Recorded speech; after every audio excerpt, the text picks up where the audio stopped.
चिकबल्लापुरा के रेशम नगरी शिडलघट्टा में आज आयोजित ऐतिहासिक सरकारी कार्यक्रम में मुख्यमंत्री सिद्धरामैया ने चिकबल्लापुरा जिले में 1800 करोड़ रुपए की विभिन्न विकास परियोजना का शिलान्यास किया और पूर्ण हो चुके कार्यों का लोकार्पण किया।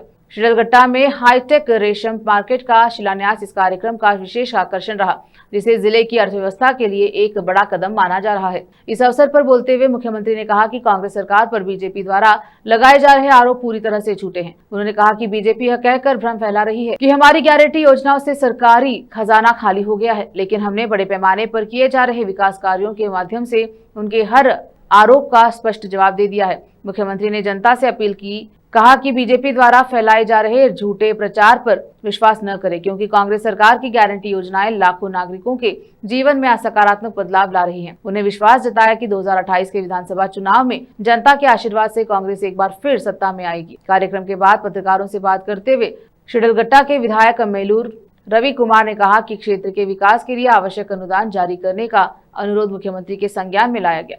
उन्होंने बताया कि मुख्यमंत्री सिद्धरामैया ने जल्द ही चर्चा के बाद आवश्यक अनुदान जारी करने का भरोसा दिया। विधायक ने कार्यक्रम को सफल और सुव्यवस्थित रूप से संपन्न करने में सहयोग देने वाले सभी लोगों का धन्यवाद भी व्यक्त किया। चिकबल्लापुरा से केपी न्यूज के संवाददाता सलाहुद्दीन की रिपोर्ट। आर्थिकವಾಗಿ ದಿವಾಳಿ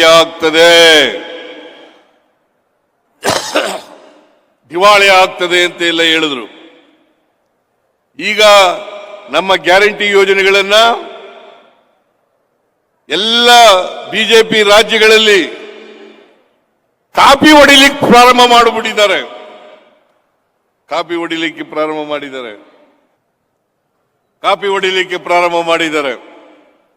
ಇವತ್ತು ನಾವು 5 ಗ್ಯಾರಂಟಿ ಯೋಜನೆಗಳನ್ನು ಕೂಡ ಜಾರಿ ಕೊಟ್ಟಿದ್ದೀವಿ। ಈ ಯೋಜನೆಗಳಿಗೆ ಸುಮಾರು 1 ಲಕ್ಷಕ್ಕೂ ಹೆಚ್ಚು ಕೋಟಿ ರೂಪಾಯಿಗಳನ್ನು ಖರ್ಚು ಮಾಡಿದ್ದೇವೆ। 1 ಲಕ್ಷಕ್ಕೂ ಹೆಚ್ಚು ಕೋಟಿ ರೂಪಾಯಿಗಳನ್ನು ಖರ್ಚು ಮಾಡಿದ್ದೀವಿ। ವಿರೋಧ ಪಕ್ಷದವರು ಹೇಳ್ತಾರೆ ಏನಿವತ್ತು 24/11/2025 ಶಿಡ್ಲಘಟ್ಟ ವಿಧಾನಸಭಾ ಕ್ಷೇತ್ರದಲ್ಲಿ ಜಿಲ್ಲಾ ಮಟ್ಟದ ರಾಜ್ಯ ಸರ್ಕಾರದ ಉದ್ಘಾಟನೆ ಮತ್ತು ಶಂಕುಸ್ಥಾಪನೆ ಕಾರ್ಯಕ್ರಮಗಳು ನಡೆದಿರತಕ್ಕಂಥ ವಿಚಾರವಾಗಿ ಈ ರಾಜ್ಯದ ಮಾನ್ಯ ಮುಖ್ಯಮಂತ್ರಿಗಳು ಮತ್ತು ಈ ರಾಜ್ಯದ ಉಪಮುಖ್ಯಮಂತ್ರಿಗಳು ಸುಮಾರು 17 ರಾಜ್ಯ ಮಟ್ಟದ ಇಲಾಖೆ ಸಚಿವರು ಇವತ್ತು ಕಾರ್ಯಕ್ರಮದಲ್ಲಿ ಭಾಗವಹಿಸಿ ಇವತ್ತು ಜಿಲ್ಲೆಯಲ್ಲಿ ಸುಮಾರು 2000 ಕೋಟಿ ಯೋಜನೆಗಳನ್ನು ಇವತ್ತು ಉದ್ಘಾಟನೆ ಮತ್ತು ಶಂಕುಸ್ಥಾಪನೆಯನ್ನು ಇವತ್ತು ನೆರವೇರಿಸಿದ್ದಾರೆ।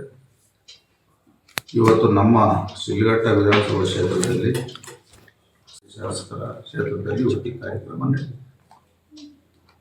ಈ ಒಂದು ಕಾರ್ಯಕ್ರಮ ಇವತ್ತು ನಮ್ಮ ಜಿಲ್ಲೆಯ ಉಸ್ತುವಾರಿ ಸಚಿವರು ಮತ್ತು ಉಳಿದಂಥ 4 ವಿಧಾನಸಭಾ ಕ್ಷೇತ್ರದ ಎಲ್ಲ ಶಾಸಕರು, ವಿಶೇಷವಾಗಿ ಶಿಡ್ಲಘಟ್ಟ ವಿಧಾನಸಭಾ ಕ್ಷೇತ್ರದಿಂದ ಇವತ್ತು ಅತಿ ಹೆಚ್ಚಿನ ಪಕ್ಷಾತೀತವಾಗಿ ಆ ಕಾರ್ಯಕ್ರಮದಲ್ಲಿ ಕ್ಷೇತ್ರದ ಸ್ವಾಭಿಮಾನ ಮತದಾರರು ಭಾಗವಹಿಸಿ ಕಾರ್ಯಕ್ರಮವನ್ನು ಯಶಸ್ವಿಗೊಳಿಸಿದರು। ಇವತ್ತು ನಾವು ಈ ಕ್ಷೇತ್ರದ ಶಾಸಕನಾಗಿ ನನ್ನ ಒಂದು ಜವಾಬ್ದಾರಿ, ಇವತ್ತು ಸರ್ಕಾರ